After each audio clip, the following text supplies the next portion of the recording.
Hello student, আজকের আমাদের video কি স্থির তড়িতের 13 নম্বর ক্লাস করছি এবং আজকের আমাদের টপিক হচ্ছে দেখো ধারক এবং ধারকত্ব। তো ধারক এবং ধারকত্ব একবারে মানে স্থির তড়িতের শেষের দিকের চ্যাপ্টার এবং এটা খুব ইম্পর্টেন্ট একটা টপিক, কারণ এখান থেকে যে টাইপের নিউমেরিক্যাল বা থিওরিটিক্যাল যে প্রশ্নগুলো আসে, কোয়েশ্চেনগুলো আসে, সেগুলো কিন্তু খুব ইজিভাবে আমরা সলভ করতে পারি যদি এটা ধারক এবং ধারকত্বটা খুব ভালোভাবে একটু বুঝে নিই। ভালোভাবে বুঝে নিলেই হবে। হুম বুঝে পড়তে হবে বা বুঝে মনে রাখতে হবে, তাহলে এখান থেকে খুব ইজিভাবে কিন্তু আমরা এই অ্যান্সারগুলো সলভ করতে পারবো ধারক এবং ধারকত্ব থেকে যে তোমার কোয়েশ্চেনগুলো আসবে। হয়েছে? তো এখন দেখো ধারক বলতে কি। ধারক বলতে তোমরা সবাই দেখেছো, কিন্তু হয়তো তার নামটা জানো না যে এটা হচ্ছে ধারক। হ্যাঁ, বা অন্য নামে হয়তো জানো। এবং এইটি হচ্ছে আমাদের একটি ধারক। এটাকে অ্যাকচুয়ালি কন্ডেন্সার বলে, যারা মিস্ত্রি তারা কন্ডেন্সার বলে এটাকে।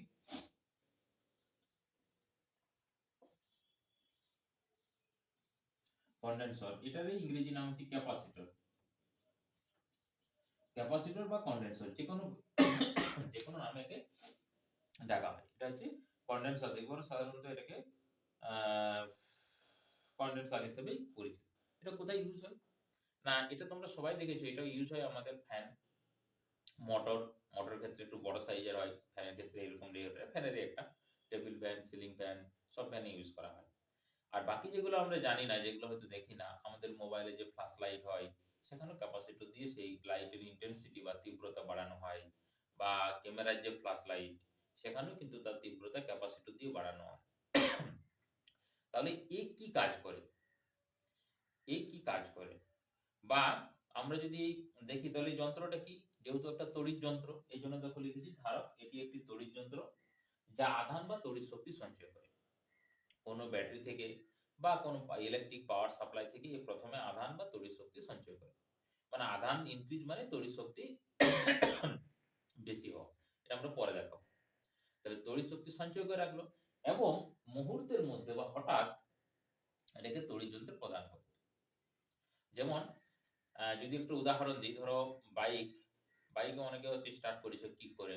দেখো আমাদের যে যখন আমরা কিক করি শরীরের প্রায় অর্ধেক শক্তি আমরা ওর মধ্যে প্রদান করি, যে তবে ওই যে যেটা বাইকের ইঞ্জিনটা রোটেট করে বা ঘুরে এবং সেখান থেকে বিদ্যুৎ তৈরি হয়ে স্টার্ট হয়। আর যখন আমরা সেলফ স্টার্ট করি তখন একটি মোটর লাগানো আছে, সেই মোটরটাই ওই ইঞ্জিনটাকে ঘোরায়।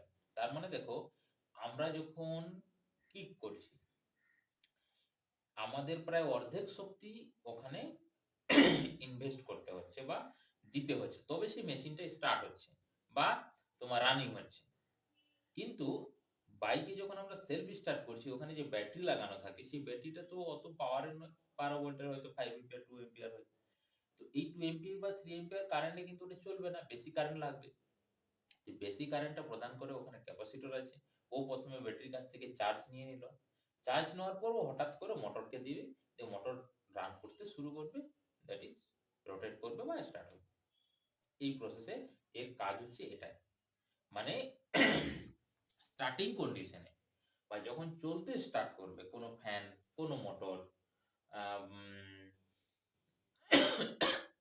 তখন তাদের যে বেশি পরিমাণ বা হিউজ পরিমাণ যে শক্তির প্রয়োজন হয় সেই শক্তিটা কিন্তু যোগায় এই আমাদের ধারক। ক্লিয়ার? এই ধারক কিন্তু সেই শক্তি আমাদেরকে প্রদান করে। হয়েছে? এখন দেখো, এটা একটা বা এরকম শেপের থাকে, এটা একটা কম্পিউটারের মাদারবোর্ড। এই যে এইগুলো দেখো কত ইজি, দেখো এগুলো এভাবে। এই জন্য সিলিন্ড্রিক্যাল আমরা বেশি ইউজ করি, কারণ সিলিন্ড্রিক্যালের জন্য কি স্পেসটা খুব কম প্রয়োজন হয়, জায়গাটা খুব কম প্রয়োজন হয়। তো এগুলো আরো শেপ আছে, বিভিন্ন টাইপের শেপ আছে। সেই শেপগুলো তোমরা যদি কোনোদিন ইঞ্জিনিয়ার নিয়ে পড়ো ইলেকট্রনিক্সের, তাহলে সেখানে তুমি ডিটেলস পড়বে কোনটার কি কাজ বা কিভাবে কাজ করে, কোথায় ব্যবহার করা হয়, কেমন ভাবে ব্যবহার করতে, এই ডিটেলস। আমরা ধারক এবং ধারকত্ব বেসিক যে প্রিন্সিপাল, সেই বেসিক প্রিন্সিপালটা পড়বো। হ্যাঁ, মানে তাদের টাইপ বা ডিফারেন্ট টাইপ গুলো আমরা কিন্তু পড়বো না, আমাদের এখানে সমান্তরাল পাত ধারকের ধারকত্ব আছে সেটাই পড়বো। ওকে, তাহলে ধারক হচ্ছে কি তড়িৎ যন্ত্র যা আধান এবং শক্তি সঞ্চয় করে। এখন ধারকত্ব জিনিসটা কি? ধারকত্ব এটা ইংরেজি ক্যাপাসিটেন্স। ক্যাপাসিটেন্স দেখো, ক্যাপাসিটেন্স মানে কি? ক্যাপাসিটি, অর্থাৎ কোন ধারক যে পরিমাণ আধান সঞ্চয় করে বা আধান সঞ্চয় করার দক্ষতাকে বলা হচ্ছে ক্যাপাসিটেন্স বা ক্ষমতাকে। মানে কতটা পরিমাণ সে আধান সঞ্চয় করতে পারবে, এবিলিটি, সেটা হচ্ছে তার ক্যাপাসিটেন্স। এই ক্যাপাসিটেন্সকে আমরা সি দ্বারা ডিনোটেট করি। ক্যাপাসিটেন্সকে কি দ্বারা ডিনোটেট করি? সি দ্বারা ডিনোটেট করি। এখন বিভবের ফর্মুলা যদি আমি লিখি, ভি সমান হচ্ছে কে কিউ বাই আর।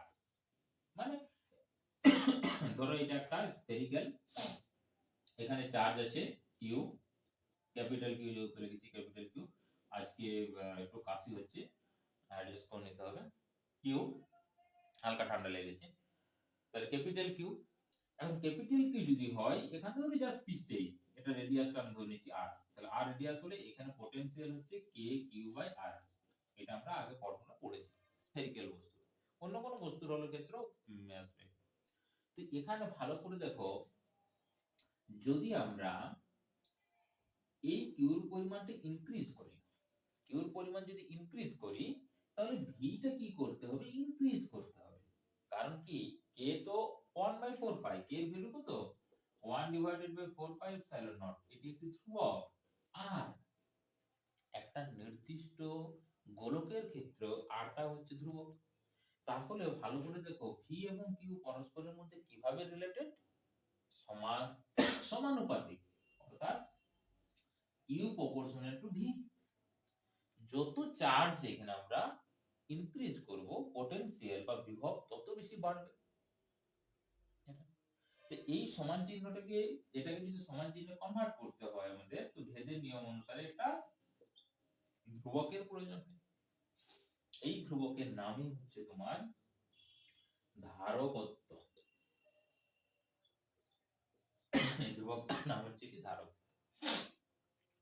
এবং মজার বিষয় দেখো, এই যে ধারকত্ব সিটা, কিউ এবং ভি কারো উপর নির্ভর করে না। কিউ এবং ভি কারো উপর নির্ভর করে না। ধরো এটা একটা আমাদের গোলক, যার ব্যাসার্ধ হচ্ছে আর। যখন কোন একটা ধাতু, এটা ধাতব মেটেরিয়াল, মানে ক্যাপাসিটর হতে গেলে কিন্তু আমাদের, বা ক্যাপাসিটর যদি বানাতে হয়, তোমাকে ধাতু লাগবে এবং তাকে ইনসুলেটেড মিডিয়াম হিসেবে ইনসুলেটেড ব্যবহার, ইনসুলেটর, অপরিবাহী হিসেবে ব্যবহার করা হয়। মানে তুমি অপরা দিতে পারো, কাগজ দিতে পারো। হ্যাঁ, যেমন একটা যা সিম্পল আমি এক্সাম্পল দেখাচ্ছি। ধরো এই দুটো পাত, এটা হচ্ছে তোমার ধাতব, এটা হচ্ছে তোমার ধাতব, আর এর মাঝে তুমি অপর কাগজ টাগজ যা খুশি রাখতে পারো, তখন এটা সমান্তরাল পাত ধারক হয়ে যাবে। আর এটা যদি তোমার একটা ধরো স্ফিয়ার হয়, তো বাইরে এয়ার আছে, তাহলে এয়ার হিসাবেও কিন্তু পরিপার্শ্বে এয়ারটাই তখন ওখানে ওই অপরিবাহী হিসেবে কাজ করবে। ঠিক আছে?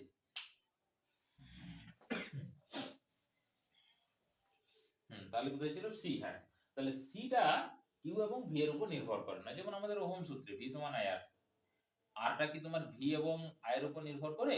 আর এর একটা আলাদা ফর্মুলা হয়, আর সমান হচ্ছে রো এল বাই এ। দেখো এখানে কোথায় ভি আর আই আছে? অ্যাকচুয়ালি ফর্মুলাটা তো ভি সমান আই আর। তাহলে এখানে আর যেমন আই এবং ভি এর উপর নির্ভর করে না, একই রকম এই সিটা কিউ এবং ভি এর উপর নির্ভর করে না। অর্থাৎ আমাদের যদি কিউর পরিমাণ বাড়ায়, তাহলে ভি এর পরিমাণ বাড়বে, কারণ সি তো কনস্ট্যান্ট। সি তো কনস্ট্যান্ট হয়েছে, সি হচ্ছে কনস্ট্যান্ট। তাহলে সিটা কার কার উপর নির্ভর করে? ধারকত্ব কার কার উপর নির্ভর করে? খুব ইম্পর্টেন্ট প্রশ্ন। এখানে লেখো তুমি, ধারকত্ব কার কার উপর নির্ভর করে বা কোন কোন বিষয়ের উপর নির্ভর করে? না, এক নাম্বার হচ্ছে পরিবাহীর বা তুমি বলতে পারো ধারকের আকার ও আয়তন, বা আকার ও ক্ষেত্রফলের, আকার ও ক্ষেত্র, যখন প্লেট হবে তার ক্ষেত্রে আয়তন পাবো না। 2 নাম্বার পরিপার্শ্বের বা চারিদিকের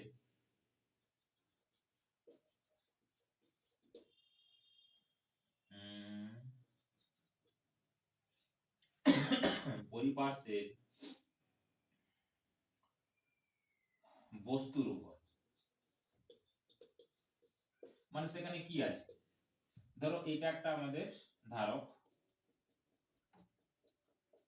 এখানে যদি জল রাখি, বায়ু রাখি, আর কোনো নন কন্ডাক্টিং তেল রাখি, তাহলে সি এর মান জলের ক্ষেত্রে একরকম হবে, বায়ুর ক্ষেত্রে একরকম হবে, তেলের ক্ষেত্রে একরকম হবে। আমি ফর্মুলাটা লিখে দিই, পরে যদি আমরা সলভ করব। C equal to 4 pi epsilon naught R, এটা বায়ুর ক্ষেত্রে দেখো, আর যদি অন্য কিছু হয় তাহলে তখন এপসাইলন দেবো আমরা। ক্লিয়ার? তাহলে দেখো এই যে সিটা, এটা আর এর উপর তো নির্ভর করছে, আর মানে এই যে শেপ বা সাইজ, যেটা গঠন দেখো, এই ফর্মুলাটা পরে প্রুফ করছি। এই যে পরিবাহীর আকার দেখো, আর এর মান যদি বাড়ে তার মানে আকার বাড়বে, সি বাড়বে। হ্যাঁ, যদি আমরা বায়ু রাখি তাহলে এটা হবে, যদি জল রাখি এপসাইলন নট আসবে, দেখো রিলেটিভ পারমিটিভিটি আসবে, ঠিক আছে, আপেক্ষিক পরাবৈদ্যুতিক ধ্রুবক তখন চলে আসবে। এই দুটো খুব ইম্পর্টেন্ট, ধারকত্ব কোন কোন বিষয়ের উপর নির্ভর করে। আচ্ছা, এরপর আমরা ধারকত্বের এককে চলে যাব। ধারকত্বের একক কি? ধারকত্বের একক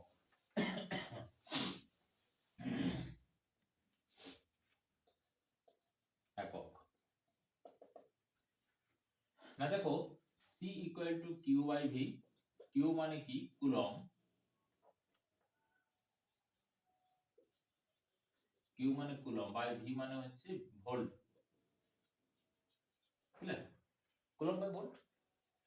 ওকে, বোঝা যাচ্ছে ব্যাপারগুলো? তাহলে কুলম্ব বাই ভোল্ট, এটাকে আমরা কুলম্ব বাই ভোল্ট হিসেবে না দিয়ে এটাকে আমরা ভালো একটা নাম দিয়েছি এফ, ফ্যারাড বলা হয়। ফ্যারাড, এটা এসআই সিস্টেম। আর সিরিয়াস সিস্টেমে বলা হয় স্ট্যাট ফ্যারাড।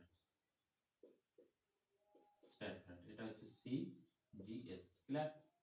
সিজিএস সিস্টেমে স্ট্যাট ফ্যারাড, এসআই সিস্টেমে ফ্যারাড। কিন্তু যখন আমরা নিউমেরিক্যাল প্রবলেম করি তখন লেখা থাকে C equal to 2 mu F. এটা আবার কি? মিউ মিন্স হচ্ছে মাইক্রোফ্যারাড। এটা কি? মাইক্রোফ্যারাড, মানে 1 মাইক্রোফ্যারাড সমান হচ্ছে 10 টু দি পাওয়ার -6 ফ্যারাড। এটা 1 মাইক্রোফ্যারাড সমান 10 two the power 6 microfarad. Okay, 1 microfarad সমান 10 টু দি পাওয়ার -6 ফ্যারাড। আমরা মাইক্রোফ্যারাডে সবচেয়ে বেশি ব্যবহার করব। তাহলে একক হলো, আমরা একক পেয়ে গেছি, তাই না? সিজিএস এবং এসআই। তো আমরা বেশিরভাগ ক্ষেত্রে এই এসআই সিস্টেমটা ইউজ করি, আর স্ট্যাট ফ্যারাডটা খুব কম জায়গাতে ইউজ করা হয়, মানে সিজিএসটা। এরপর যদি আমরা মাত্রা যাই, ধারকের মাত্রা কি হবে?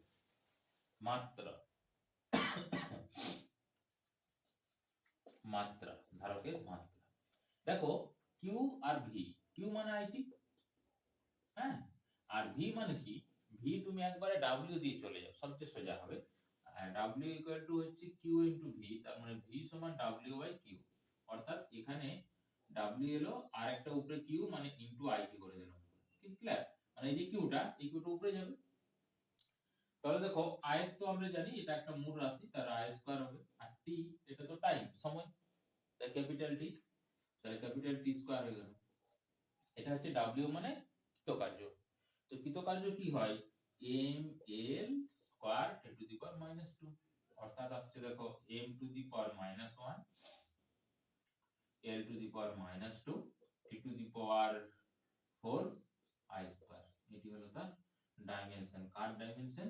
না, ধারকত্বের ডাইমেনশন। ডাইমেনশন অ্যানালিসিস এই পদ্ধতি বলে যদি মনে রাখো, দেখো আমার এই ডাইমেনশন মনে নেই, ধারকের ডাইমেনশন কি হবে আমার মনে নেই, কিন্তু 11 ক্লাসে তোমরা যদি ডাইমেনশন পড়েছো বা যেভাবে ডাইমেনশন আমি পড়েছি সেই হিসাবে আমি মনে রেখেছি। এটা হয়েছে, মানে যেগুলো কিছু তোমার আছে যেটা মূল 7টা আছে, সেটা তো তোমাকে মনে রাখতেই হবে। বাকিগুলো তোমার বল, সরণ, ত্বরণ, হ্যাঁ, কৃতকার্য, এইগুলো তুমি যদি মনে রাখো তাহলে কিন্তু সবগুলো মাত্রা তুমি তৈরি করতে পারবে। আর সব তো মনে রাখা অসম্ভব ব্যাপার। অবাহ এই লাইনটা মনে রাখা, তাহলে এখান থেকে আমি ঝট করে কিন্তু বার করতে পারবো। যদি তোমাদের মনে করছি যে আমাদের ডাইমেনশন ব্যাপারটা একটু জানা দরকার, তাহলে তোমরা ইউটিউবের 11 ক্লাসে চলে যেতে পারো। 11 ক্লাসে ডাইমেনশন অ্যানালিসিস বলে আছে, সেই ডাইমেনশন অ্যানালিসিসে এই মেথড টোটাল ডিটেলস তুমি পেয়ে যাবে। ওকে, তাহলে আমরা ধারকের ডাইমেনশন বা মাত্রা পর্যন্ত করেছি, এটা ডাইমেনশন অ্যানালিসিস। আচ্ছা, এরপর আমরা করব, দেখো, ধারকত্ব নির্ণয় করব। প্রথমে গোলাকারেই করছি।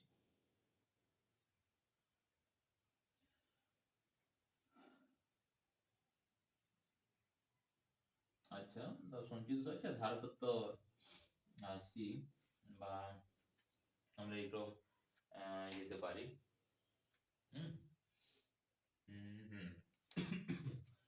দেখো, গোলাকার ধারকের ধারকত্ব।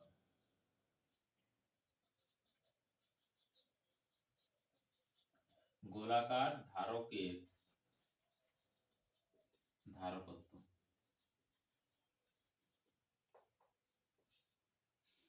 গোলাকার ধারকের ধারকত্ব, এটা একটা গোলাকার ধারক মনে করি, তার হচ্ছে রেডিয়াস আর, সেখানে ধরো ক্যাপিটাল কিউ আমরা একে চার্জ দিয়ে দেওয়া হয়েছে।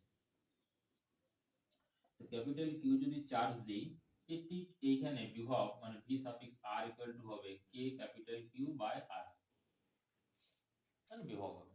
এখন দেখো, আমরা যে ধারকের ফর্মুলা পড়লাম সি ইকুয়াল টু হচ্ছে কিউ বাই ভি, অর্থাৎ C equal to Q, V এর মান বসিয়ে দাও, ভি ইকুয়াল টু এটা কে কিউ বাই আর, আর উপরে কে কিউ কিউ ক্যান্সেল, তাহলে সি ইকুয়াল টু আসছে কে, এখানে আছে 1 বাই কে, উপরে চলে আসছে আর, মানে আর বাই কে। আর আর এর ভ্যালু কত, না কে এর ভ্যালু 1 বাই 4 পাই, তাহলে 4 পাই এপসাইলন নট, একটু বায়ু মাধ্যমের ক্ষেত্রে সি ইকুয়াল টু এটা আসছে। এখানে দেখো জাস্ট এইটুকু একটু লিখতে হবে। এখানে তুমি যদি লেখো যে মনে করি আর ব্যাসার্ধের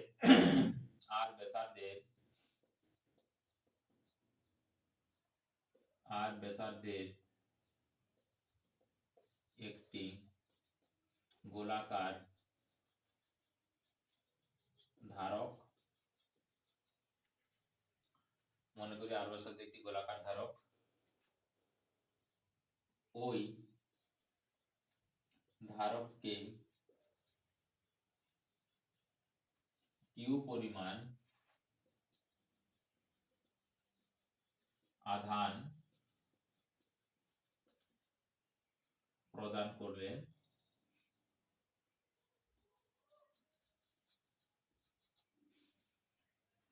পৃষ্ঠতলে বিভব ভি আর সমান এটা লিখে দেবে, ভি আর সমান এটা, ঠিক আছে, এগুলো কিন্তু আলাদা দিবে, ভি আর সমান ফর্মুলাটা লিখে দেবে। অতএব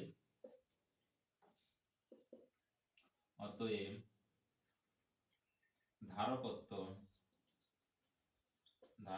C equal to Q by V, এরপর বাকি এটা লিখে দেবে, ভি এর মানটা পুট করে দাও, এটা বেরিয়ে গেল।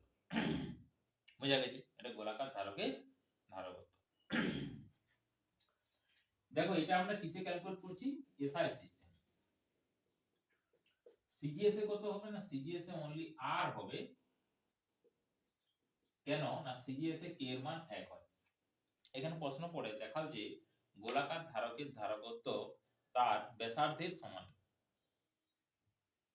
যদি সিজিএস সিস্টেম না বলা থাকে তাহলে তোমাকে সিজিএস সিস্টেম বলতে হবে, সি ইকুয়াল টু আর আসছে সিজিএস সিস্টেমে, হ্যাঁ। আর যদি এসআই সিস্টেম হয় তখন কিন্তু সেটা 4 পাই এপসাইলন নট আর হয়ে যাবে, 4 পাই এপসাইলন নট আর হয়ে যাবে। ধারকত্বটা দেখাতে বলে, কিন্তু গোলাকার দেখা ধারকের ধারকত্ব এটা শেষ হয়ে গেল, গোলাকার ধারকের ধারকত্ব এই পর্যন্ত। তো এখান থেকে কিছু আমাদের প্রশ্ন আছে। হ্যাঁ, প্রশ্নটা এইভাবে আসে যে কেন আমরা ধরো এটা বলেছি যে গোলাকার ধারকের সুবিধা কি অসুবিধা কি, ধরো এটা প্রশ্ন করেছে। তো দেখো গোলাকার ধারক বানানো আমাদের খুব ইজি, তাই না? বানানোটা খুব ইজি, কিছুই নেই, তো পুরো গোল করে দিলাম কোনো পরিবাহীর গোলাকার। এখন এই ধারকত্ব থেকে c = 4 pi epsilon not r, এই জায়গাটায় গন্ডগোল। c এর ভ্যালুটা কিন্তু ভেরি স্মল আছে, আর আমরা জানি c এর ভ্যালু যদি স্মল হয় তাহলে কিন্তু ভোল্টেজটা বেশি বেড়ে যাবে যদি আমরা আধানকে বাড়াই। হ্যাঁ, কারণ এই যে c সমান আমাদের ফর্মুলা হচ্ছে q সমান হচ্ছে c * v, এটি ফর্মুলা। q সমান কি cv। তো ভালো করে দেখো, q এর মান যদি তুমি 10 করতে চাও আর c এর মান যদি 2 থাকে, v এর মান 5 করতে হবে। এখন যদি c এর মানটা তোমার 5 থাকে তাহলে v এর মান কত করতে হবে? 2 করতে হবে। অর্থাৎ যদি আমাদের ধারকত্ব বেশি থাকে তাহলে আমরা ভোল্টেজ যেটা ওই পরিবাহী যেটা বা ধারক যেটা, আমার ধারকের বিভব কম হবে। ধারকের বিভব কম হবে কিন্তু বেশি পরিমাণ আধান সঞ্চয় করে। আমরা তো তাই চাই। আমরা ধারক কেন ব্যবহার করছি? যাতে সে বেশি পরিমাণ আধান সঞ্চয় করতে পারে, বেশি পরিমাণ শক্তি সঞ্চয় করতে পারে, সেটা আমাদের কাজ। হোক না বিভব বেশি, হোক না, অসুবিধা কি? না, বিভব বেশি হলে একটা অসুবিধা যেটা হবে সেটা হচ্ছে, দেখো এখানে যদি পজিটিভ চার্জ বা নেগেটিভ যেটাই খুশি হোক, আমি পজিটিভ দিয়ে দেখাচ্ছি, খুব বেশি আছে, এই লাইন অফ ফোর্স গুলো তো ইনফিনিটি পর্যন্ত বিস্তৃত, অসীম পর্যন্ত বিস্তৃত, কারণ আর তো কোনো বাউন্ডেড নেই। এখানে আছে কি বাউন্ডেড? এখানে কোনো প্লেট আছে কি নেই? তাহলে দেখো এর বিভব যত বেশি হবে, অর্থাৎ এর পাশাপাশি যে এয়ার মলিকুল আছে সেগুলো তো চার্জ, তাদের তো চার্জ আছে, পজিটিভ নেগেটিভ, বা সেটা তো পোলার হয়, বা যে কোনো মিডিয়ামে থাকুক না কেন, সেইগুলোর সঙ্গে এই যে চার্জগুলো আছে, এই চার্জগুলো আকর্ষণ বিকর্ষণ করবে, এবং আকর্ষণ বিকর্ষণের জন্য আমাদের শক্তি কিছু পরিমাণ লস হয়ে যাবে।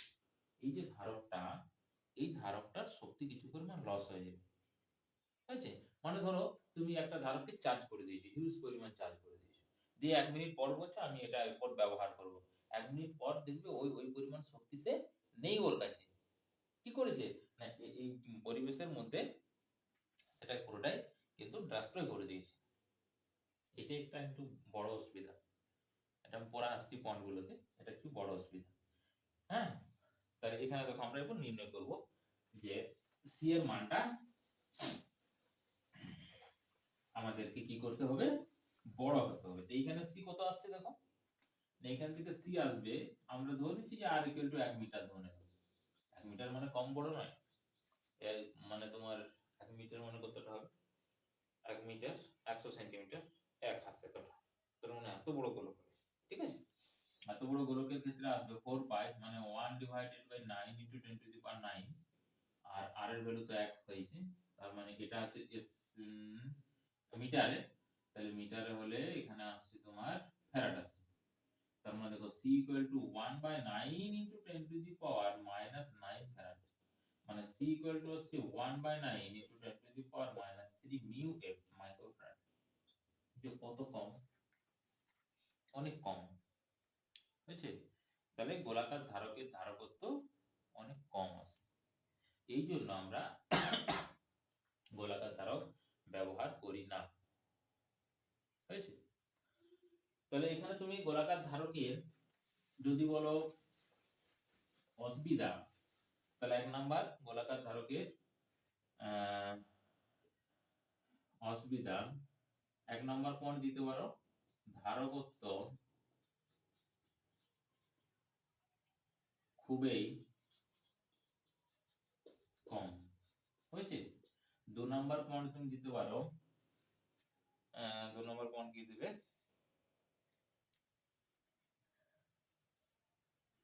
সঞ্চিত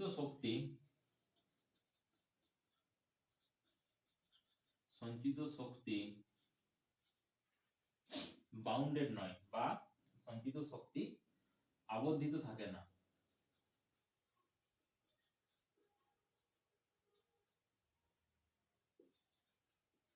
মানে হয়ে যায়, নষ্ট হয়ে যায়। এই দুটো পয়েন্ট গোলাকার ধারকের অসুবিধা যদি বলে, ঠিক আছে, গোলাকার ধারকের অসুবিধা। দুটো পয়েন্ট কিন্তু পড়ে এখানে। আরেকটা পড়ে যে তাহলে আমাদের যদি 1 ফ্যারাড করতে হয় তাহলে কত গোলাকার, হ্যাঁ 1 ফ্যারাড করতে হলে কোনো গোলাকার ধারকের ধারকত্ব 1 ফ্যারাড করতে হলে আর এর ভ্যালু কত হবে, কত রেডিয়াস নিতে হবে। দেখো c = 4 pi epsilon not r, আর এর ভ্যালু কত করতে হবে, তার মানে এখানে c/4 pi epsilon not equal to আছে r।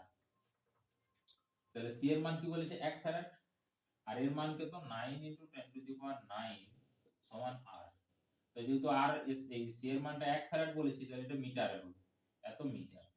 তাহলে r এর মান হচ্ছে 9 × 10⁻, তিনটা শূন্য যদি কমাই 6, এত কিলোমিটার।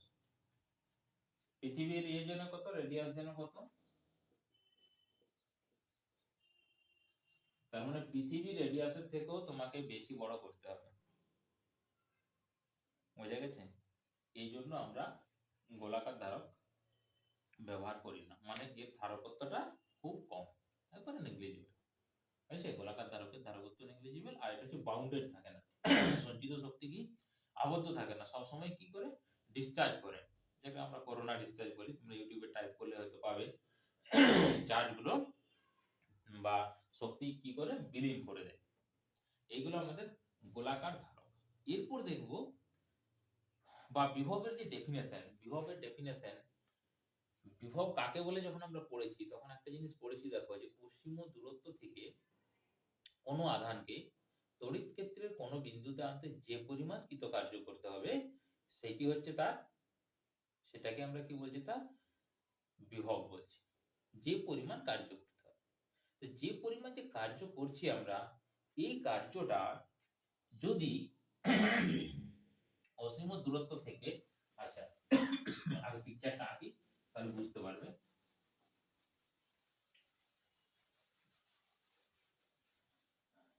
হেডিংটা হবে ধারকের সঞ্চিত শক্তি, ধারকের সঞ্চিত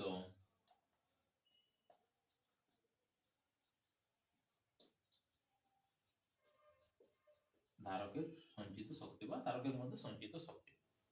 এখন দেখো এইটা আমি এই গোলাকার ধারক নিয়ে করছি, যে কোনো ধারকের ক্ষেত্রে এটা ভ্যালিড আছে। গোলাকার ধারক আছে, ধরো কি নেই, চার্জ নেই, এখানে t = 0 তে ক্যাপিটাল Q = 0, বাট c = কিন্তু কনস্ট্যান্ট। c তো থাকবে, কারণ এটা যখন আমরা আজকে বানিয়েছি তখনই ওর c হয়ে গেছে, এবং c এর ভ্যালু আমরা জানি, ধরো রেডিয়াস যদি r হয়, c এর ভ্যালু কত হয় 4 পাই এপসাইলন নট r। এরপর ধরো ইনফাইনাইট ডিসটেন্স, এই ইনফাইনাইট ডিসটেন্স থেকে একটি আধান ধরো নিয়ে এলাম dq, এখান থেকে নিয়ে আসলাম dq ডট ডট ডট, এখানে dq ছিল, ডট ডট তুলে নিয়ে এলাম এখানে।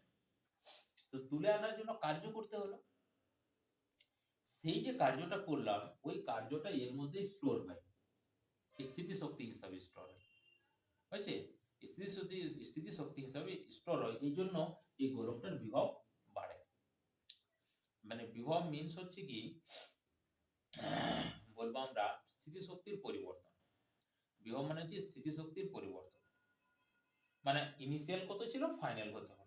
তো ইনিশিয়াল এখানে কত ছিল, যদি আমরা স্থিতি শক্তি ইউআই বলি 0, তাহলে এরপর ইউ এফ যদি আমরা কিছু সামথিং পাই সেটাই বলবো সঞ্চিত স্থিতি শক্তি, বা স্থিতি শক্তির পরিবর্তন কৃতকার্যের সমান হয়, যে পরিমাণ কার্য করছে। তো কিছু টাইম পর, ধরো t = সামথিং t সময় পরে, এই ক্যাপিটাল কিউর ভ্যালু হলো এটা, আর c তো সেম থাকবে এটা, তাহলে এখানে চলে এলো কিউ, মানে ওই রাউন্ডটা আস্তে আস্তে আস্তে আস্তে ধীরে ধীরে ধীরে নিয়ে আসতে এট ফাইনাল কিছু একটা টাইম, ধরো ক্যাপিটাল টি টাইমে ক্যাপিটাল কিউর ভ্যালুটা হয়ে গেল ক্যাপিটাল কিউ, আর সি তো সেম থাকছে। তাহলে যে পরিমাণ আমরা কার্য করেছি সেই পরিমাণ কার্যটা যদি ক্যালকুলেট করতে পারি তাহলে আমরা সঞ্চিত স্থিতি শক্তির পরিমাণ বার করে নিতে পারবো, হয়েছে। তাহলে এখানে তো ইন্টিগ্রেশন করা ছাড়া কোনো উপায় নেই আমাদের, ইন্টিগ্রেশন করা ছাড়া কোনো উপায় নেই। ধরো এই কিউটাকে কত করেছি, প্রথমে 0 ছিল, তারপর বাড়াতে বাড়াতে স্মল কিউ করেছি, আরো বাড়াচ্ছি, এটা ঠিক আছে, স্মল কিউ ক্যাপিটাল কিউ করে দিয়েছি।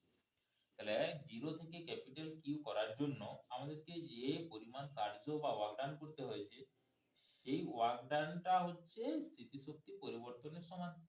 তাহলে এট ফার্স্ট আমাদের কাজ কি, স্মৃতিশক্তির ওয়ার্ক ডান বা কৃতকার্যটা ক্যালকুলেশন করা। তাহলে আমরা এখানে লিখব যে মনে করি আর ব্যাসার্ধের ধারকের মধ্যে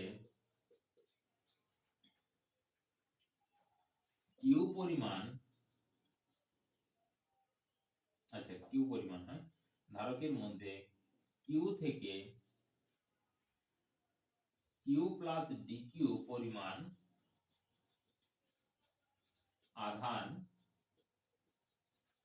বাড়াতে বা বৃদ্ধি করতে, যেটা তোমাদের ভালো লাগবে, বা বাড়াতে বা বৃদ্ধি করতে কৃতকার্য dw ইকুয়াল টু কি ফর্মুলা, তখন এখানে ধরো বিভব ভি হয়ে গেছে, যখন কিউ হবে তখন বিভব ভি হয়ে যাবে, তাহলে ভি ইনটু ডিকিউ। মানে কিউ ছিল, দিয়ে এই ডিকিউ কে এখানে নিয়ে এসেছি, তাহলে আধানের পরিমাণ কিউ প্লাস ডিকিউ হয়েছে। এই কিউ প্লাস ডিকিউ করার জন্য ডিডব্লিউ পরিমাণ কার্য করতে হয়েছে, তাহলে ডিডব্লিউ সমান ভি ইনটু ডিকিউ। ভিটা কি, এর মধ্যে যে বিভব মানে কিউ করার জন্য যে বিভব তৈরি হয়েছে। এখন এই ভি এর ভ্যালুটা আমরা ইন টার্মস অফ কিউ করতে পারি, কারণ যেহেতু চার্জ এখানে কিউ অলরেডি প্রেজেন্ট আছে। তার মানে ডিডব্লিউ equal to V equal to C টার্মে করো, যেহেতু আমাদের ক্যাপাসিট্যান্সের ফর্মুলা আছে কনস্ট্যান্ট, কিউ সমান সিভি, তাহলে V equal to Q by C, এর ছোট কি হবে ইনটু ডিকিউ। এরপরে লিখব কি, যে আধান 0 থেকে কিউ পরিমাণ বাড়াতে কৃতকার্য কত হবে, কৃতকার্য W হবে, W equal to 1 by c constant integration Q dQ. দেখো 0 থেকে ক্যাপিটাল কিউ করেছি, 0 থেকে ক্যাপিটাল কিউ, তো কিউর ইন্টিগ্রেশন হবে কিউ স্কয়ার বাই 2, তাহলে W সমান হচ্ছে 2c কিউ 0 থেকে ক্যাপিটাল কিউ কিউ স্কয়ার।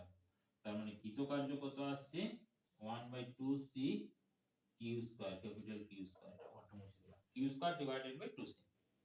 তার মানে দেখো এটা হচ্ছে u of f minus u of initial equal to work done, যেটা এক্সটার্নাল এজেন্ট দ্বারা করা হয়, হয়েছে। তার মানে u of f equal to কত আসছে, q স্কয়ার বাই 2c।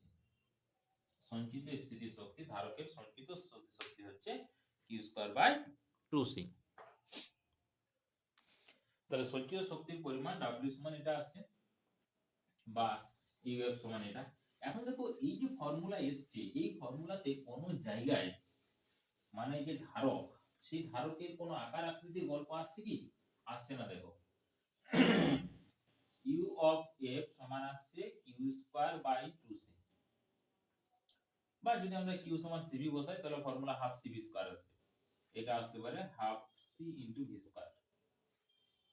আছে, তো এখানে দেখো কোনো জায়গায় মানে ধারকটা কি স্ফেরিক্যাল না গোলক কিছু আসছে না, কিন্তু সি আসছে, এবং সিটা কার উপরে ডিপেন্ডেন্ট করে না, ধারকের আকার এবং আকৃতির উপরে এবং ক্ষেত্রফলের উপরে।